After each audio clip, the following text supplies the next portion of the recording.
Welcome aboard Avocet, our 1979 Cheoy 41 sloop that we have lived aboard since 2018.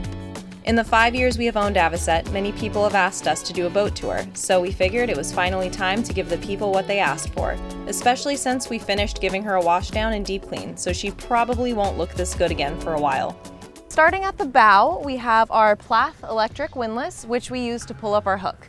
On Avocet, we have 300 feet of chain and a 55-pound Rockna Vulcan anchor, which has held us through some very sticky situations. So we have a decent-sized foredeck on Avocet, featuring this large forward hatch. And just like our other hatches, it is bi-directional, which means we can optimize the airflow below deck. While underway, we stow our 8-foot Fatty Knees hard dinghy right here on the foredeck, upside down, and it just fits perfectly. Unlike other Cheoys, you'll notice that Avocet sports a bulwark design. A few years ago, Chris and I decided to pull off her leaky tow rails and install this bulwark, which was inspired by a Bristol channel cutter, a tried and true design method.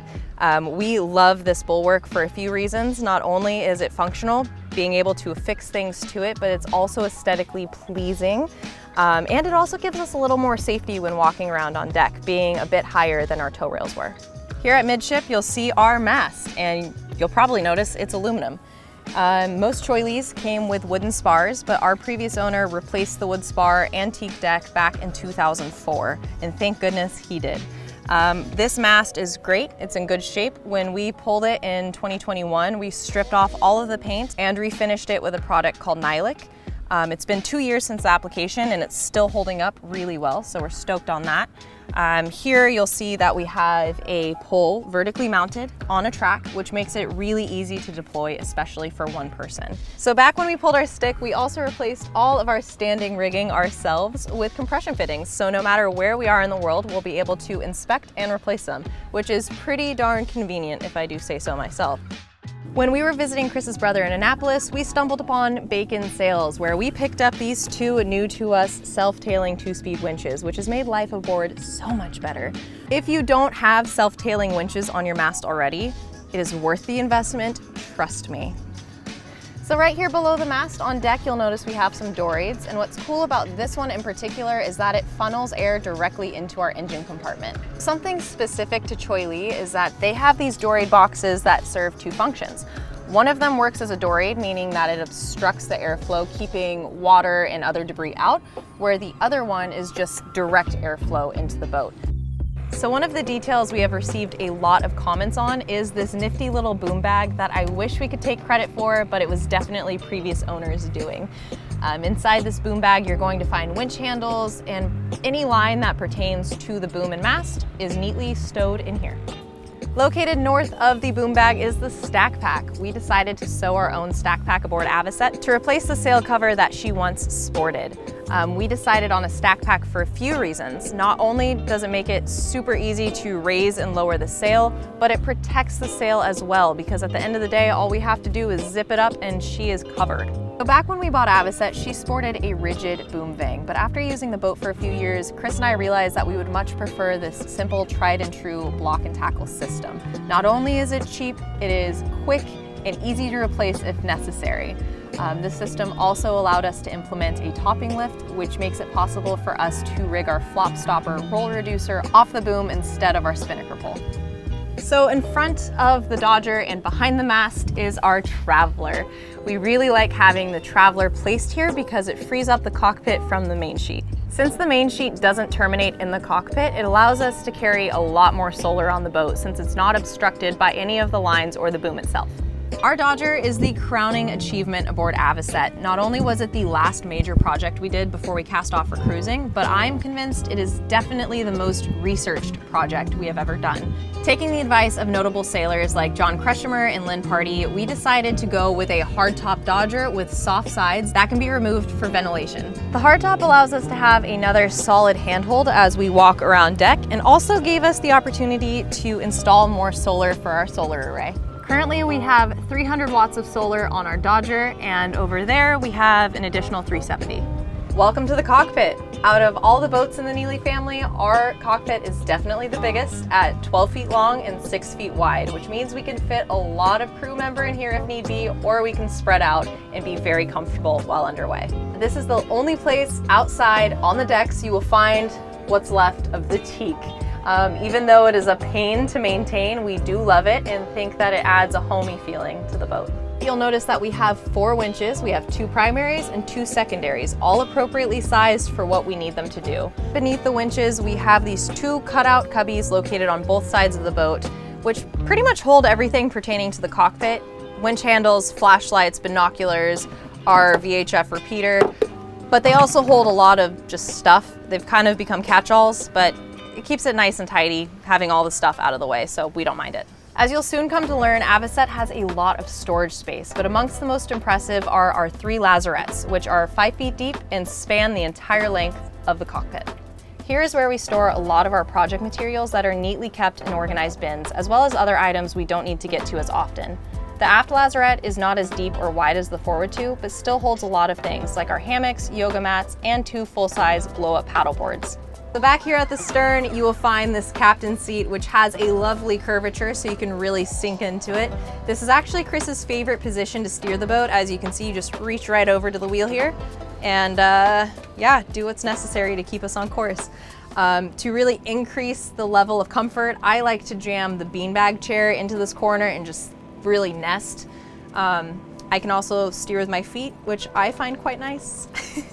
But another cool thing is, since you do have this hump right here, you can see over the cabin top, which is really important for me since I am a little bit shorter than Chris. Let's talk about the helm, starting with the wheel. You might notice right off the bat that this wheel is beautifully wrapped, done by yours truly.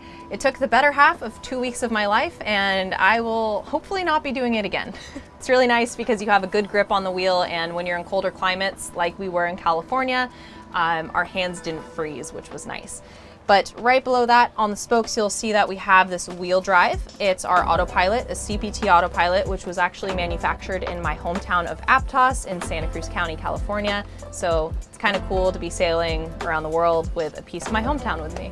Right in front of the wheel are our nav pods, which is where you will find our wind, speed, and depth. It's also where you'll find our trusty compass. On Avocet, we are lucky to have a cockpit shower, which is pretty rad because it's hot and cold. Allows us to shower outside in any climate, usually. Being able to shower outside is great because you don't track anything below deck, and it also reduces moisture inside the boat, which is always a good thing. So that sums up outside. Let's dive in below deck.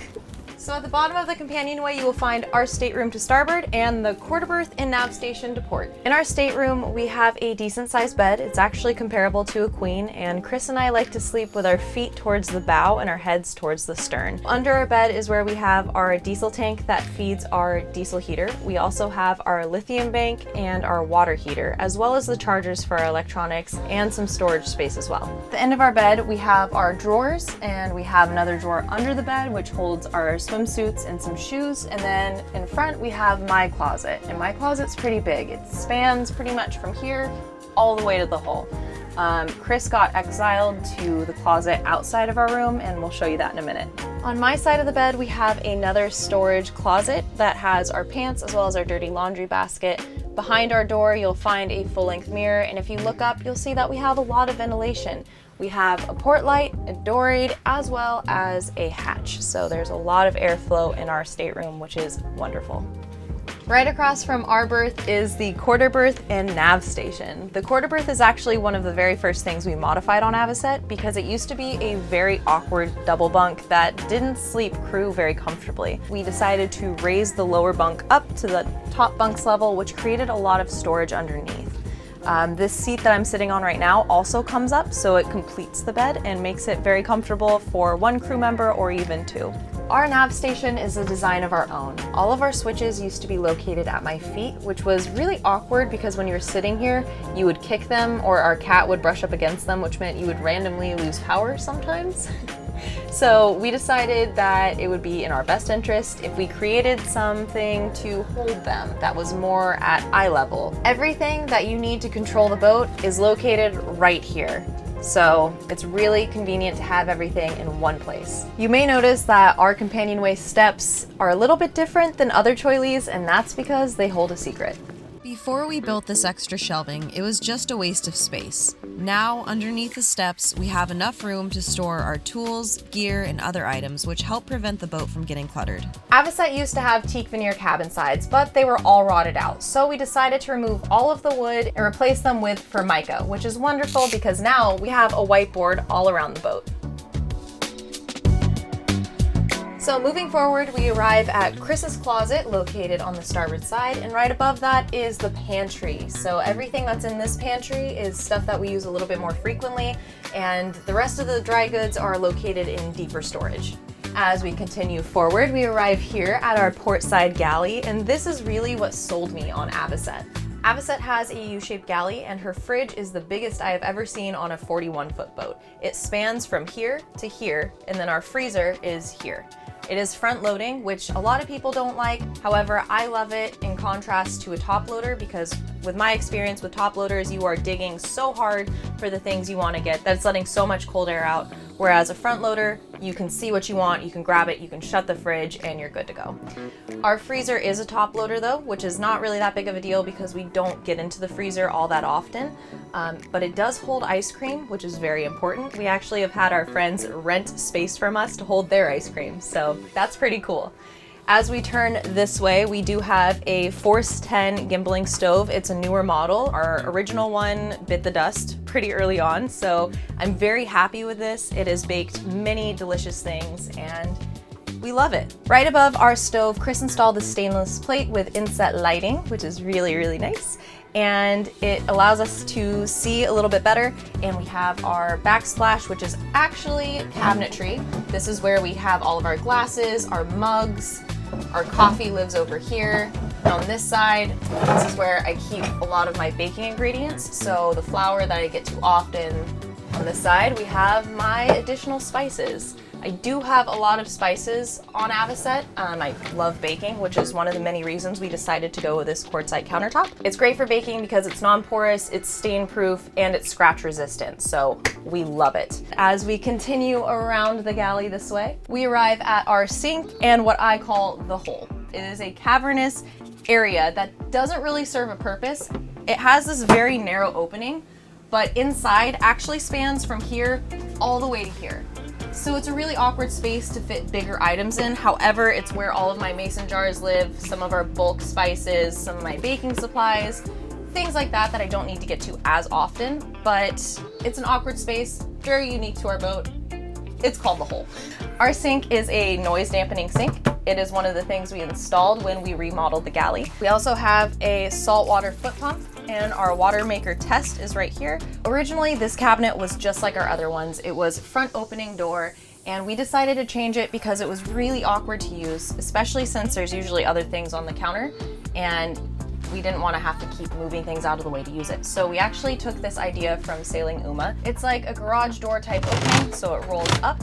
And inside, this is where we keep all of our dishes. We do have a lot of dishware, probably too much, but it's okay. I love to feed people, which is one of the many reasons why we chose this boat in the first place. We have a lot of drawers right here. This is where we keep our cutlery, our cookingware, more stuff, and some pots and pans. So we fit a lot of things in this boat. Right here we have another deep storage spot. This is where I keep my baking dishes and casserole dishes, things like that. In this cabinet is where our trash can lives. I love that it's hidden. When we first bought the boat, it was just sitting out and about, which didn't make sense to me, so we found a trash can that fit in this space, and that's where it lives. This might be my favorite thing that Chris has ever made. It used to just be solid like the rest of the floor, but now he installed this little grate, so you can literally sweep things under the rug. Beneath this is a little cavity where you can quite literally gather all of your dust and crumbs for later. So it just sweeps right into this pan and then you dump it overboard as soon as possible. I really love this feature. We've seen it on a few other boats like Chris's brother's Hans Christian 33 and love the design. So happy we can implement it into our own boat. Right across from the galley is the head. Avocet's head is one of the first big renovation projects we ever took on.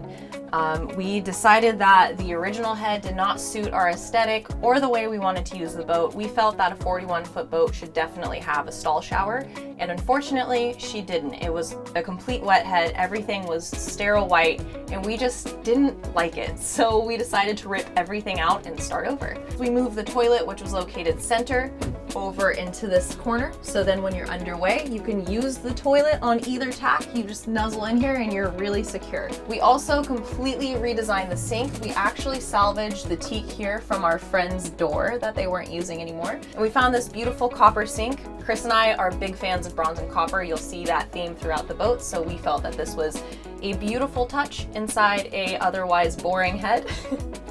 And we also decided to go with some tile. Not only is it easy to clean, but it makes it feel a lot more homey in here. Chris was really creative with this project and decided to build this little seat or leg rest or shelf where you can put your shampoo and conditioner and things like that, which has been fantastic while showering in here.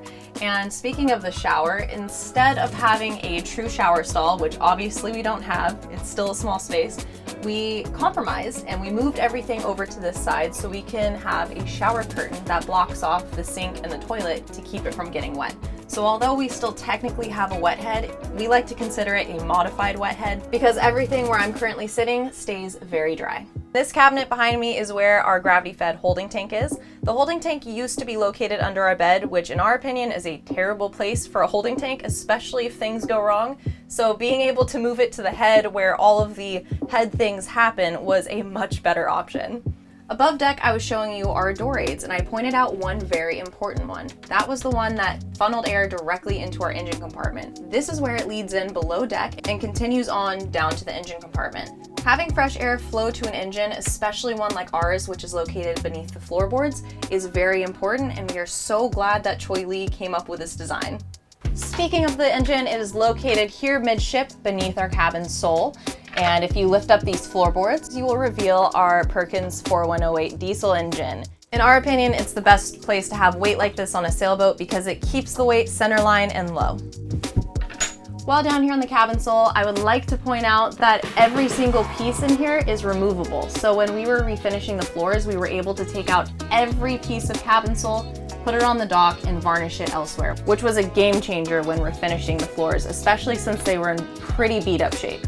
Forward of the galley and the head is the salon. This is where Chris and I spend the most amount of our time when we are below deck.